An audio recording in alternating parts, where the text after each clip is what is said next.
This is Mission Control Houston. Welcome to today's ISS Update. It is Tuesday, February 14th, 2012. You're looking at a live view inside the International Space Station's flight control room here at the Johnson Space Center. Today's flight director for this team is Ed Van Cise. He is sitting there at the middle console. Joining beside him as Capcom is Kate Rubens, who is sitting there in the black, and then Rob Hayhurst, who is also sitting beside Kate there on the far left. The Expedition 30 crew on board the station today, getting it ready for quite a bit of activity later on this afternoon, and also getting set up for Thursday's spacewalk. Don Pettit and Andre Kuipers have been working on an experiment called NeuroSpat today. This takes a look at how the brain's signals change and behave while the crew is up in space.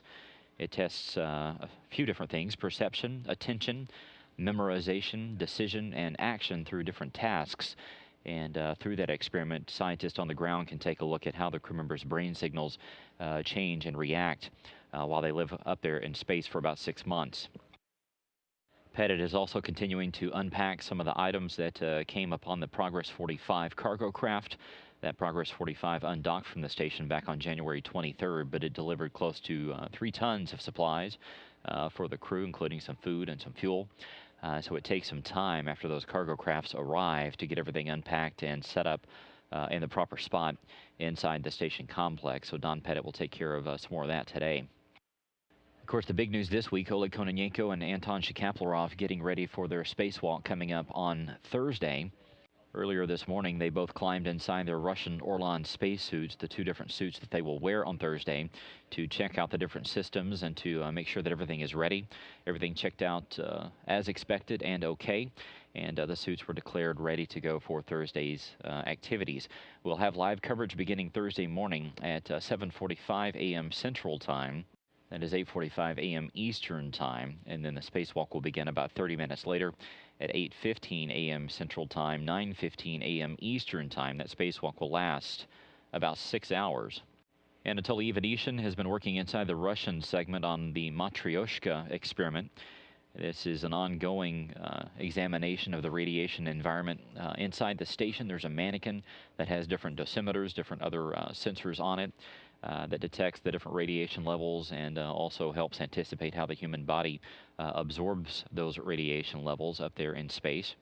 And then Dan Burbank, just a few minutes ago, kicked off what will take up the remainder of his day. He is doing some checkout activities on Robonaut. There you see a live view inside the Destiny laboratory of the robot.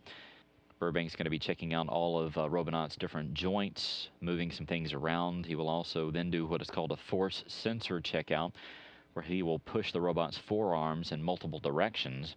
Of course, if you'd like to follow Robonaut, he is twittering from space, but you can log on to nasa.gov/station to find out the latest information. But his Twitter account is AstroRobonaut, so just go to twitter.com/AstroRobonaut to follow along as all of these activities take place today. Finally, the crew has some Crew Earth observation opportunities today. This is a chance for them to look down at the planet below to take some pictures. Today's primary target is Mumbai, India. They'll be flying over that from a southwest to northeasterly pass. There's what's called some aerosol, which comprises smoke, dust, and industrial pollutants above the city.